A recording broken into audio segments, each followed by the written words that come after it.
When a neuron has an action potential, there are stretches of time after the stimulation where the neuron's prevented from having another action potential. So here we have our action potential graph. And of course, we have time on the x-axis, we have millivoltage or potential on the y. And I want you to think for a moment about what channels are opening and closing as an action potential proceeds. Here in depolarization, we are in the process of opening sodium channels. In fact, the peak of this graph indicates that all, not some, all of the sodium channels are open. If you were to send the neuron another stimulus at this point, it's like the neuron's like, all of the channels are already open. I don't know what you want me to do. It's kind of like when I say to you, well, can you squeeze in another hour of study time per week? And you say to me, all hours of my life are occupied. And I'm like, oh, okay, so we can't, all right.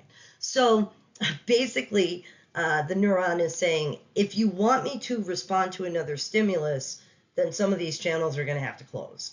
And this is a period of time that is called the absolute refractory period. And you know what? I've taught from different books that show it to be different things, but it's really right here. ARS, absolute, ARP, absolute refractory period. During this time, the neuron's unable to respond, right? It basically says, go ahead and poke the bear. It's not going to growl at you, right? The neuron can't respond because all of the sodium channels are already open.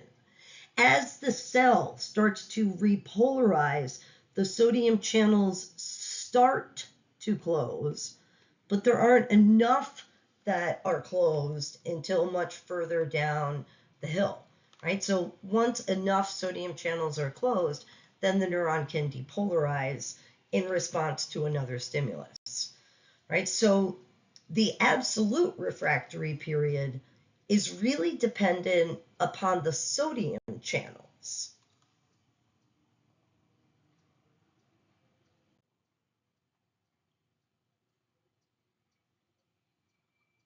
The relative refractory period, it follows the absolute refractory period. And it's a period of time when the neuron can respond to another stimulus, but the stimulus has to be stronger than the first, right? So right about here at this point in repolarization on the downhill of the line of the graph, right, sodium channels are starting to close, right? So the neuron could respond to another stimulus by opening them, but also at this point, now we have potassium channels that are starting to open.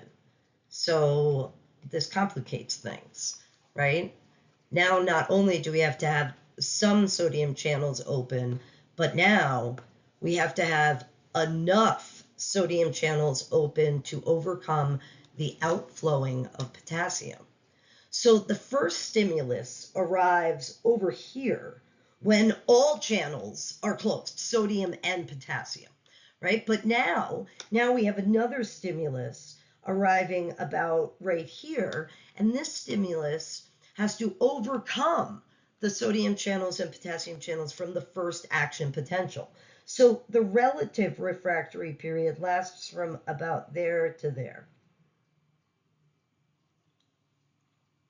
And it begins where sodium channels are starting to close, and it extends to where potassium channels are also starting to close. So during this time, the neuron is not at resting potential, but it can have another action potential, right? But it has to, the action potential stimulus has to be stronger since the potassium channels are also open, right? So we would need a much stronger stimulus.